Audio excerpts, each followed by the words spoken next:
36 जिल्हे, 36 बातम्या. News G9 Maharashtra. उत्तर तुमच्या प्रश्नांची.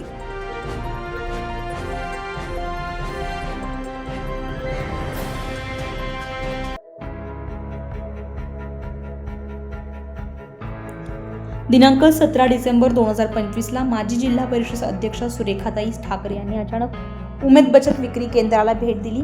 विक्री केंद्राला भेट देऊन महिलांनी बनवलेल्या सर्व वस्तूंची पाहणी केली. ग्रामीण भागातील बचत गटाच्या माध्यमातून करण्यात आलेल्या अनेक वस्तू चांदूर बाजार येथील उमेद बचत गट विक्री केंद्रामध्ये ठेवण्यात आलेल्या आहेत. या विक्री केंद्रातून विकल्या जाणाऱ्या वस्तू त्याचा संपूर्ण मोबदला हा बचत गटांना दिला जातो. या सर्व गोष्टींची माहिती सुरेखाताई ठाकरे यांनी जाणून घेतली आहे व बचत गटांना आणखी मजबूत करण्यासाठी प्रशिक्षण तसेच वस्तू चांगल्या दर्जेदार पॅकिंग करून आणि चांगल्या क्वालिटीच्या वस्तू त्या विक्री केंद्र कशा ठेवता येतील याबद्दल सुद्धा तेथील व्यवस्थापक पडण्याची त्यांनी चर्चा केली आहे व बचत गटाला आणखी सक्षम करण्यासाठी सुरेखाताईंनी स्वतः आणखी प्रयत्न करतील व ग्रामीण भागातील महिलांना जास्तीत जास्त त्यांनी बनवलेल्या वस्तूंच्या माध्यमातून मोबदला कशा प्रकारे देता येईल आणि त्यांनी बनवलेल्या वस्तूंना चांगल्या मार्केट कसे उपलब्ध करून देता येईल याबद्दल सुद्धा त्यांनी चर्चा तालुका व्यवस्थापक उमेद यांच्याशी केली आहे. तालुक्यातील महिला बचत गटांना भरभराटीस आणण्यासाठी त्या सर्वतोपरी बचत गटांना मदत करण्याची ग्वाही प्रसार माध्यमांशी बोलताना दिली आहे. G9 महाराष्ट्रामध्ये आपल्या सर्वांचं स्वागत आहे. या ठिकाणी आपण बघू शकतो की वेदर किंवा माडमध्ये या ठिकाणी आपल्या चांदूर बाजार या ठिकाणी सुरेखाताई ठाकरे यांनी सदिच्छा भेट दिलेली आहे आणि त्यांच्याशी आपण या ठिकाणी सांगूया.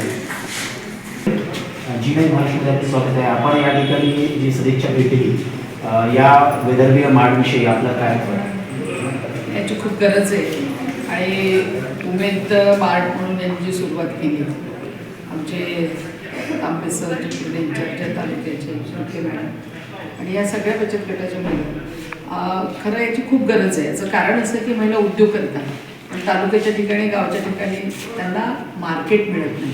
आज एका ठिकाणी माल आणून त्यांच्या मालाला मार्केट मिळवून देणं ही अतिशय सुंदर संकल्पना आहे आणि उमेदच्या एका महाराष्ट्राच्या कमिटीवर मी सुद्धा काम केलेलं आहे आणि बचत गटाच्या अडचणी बचत गटाच्या त्यांना काम मिळवून देण्यासाठी किंवा ज्या महिला ज्या काम करतात त्यांच्यामध्ये गट्स आहे कला आहे पण त्या सगळ्या गोष्टींना वाव देण्यासाठी आणि खरं म्हणजे त्यांना करतात खूप त्या पण मार्केट मिळत नाही त्यासाठी सुंदर जागा आहे.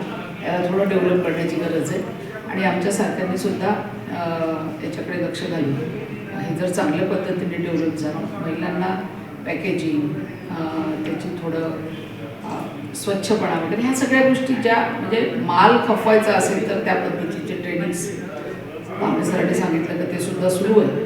पण अजून काही डेव्हलपमेंट जर करता आल्या तर निश्चितपणे त्याच्यामध्ये आम्ही सुद्धा एक राजकीय पक्ष किंवा असं म्हणून नाही ते एक सामाजिक बांधिलकी म्हणून किंवा आपण प्रशासनामध्ये एवढी वर्ष काम केल्यामुळे आणि एक प्रतिनिधी मी एक जबाबदार प्रतिनिधी राहिल्यामुळे माझ्या तालुक्यातलं उमेद मार्ट अजून डेव्हलप व्हावं याच्यामध्ये नाविन्यपूर्ण गोष्टी याव्या याच्यासाठी मी निश्चितपणे प्रयत्न केले आणि या गोष्टीचा सगळ्या मला अतिशय आनंद आहे आणि सगळेजण जे काम करतात तर त्यांच्या पाठीशी मी.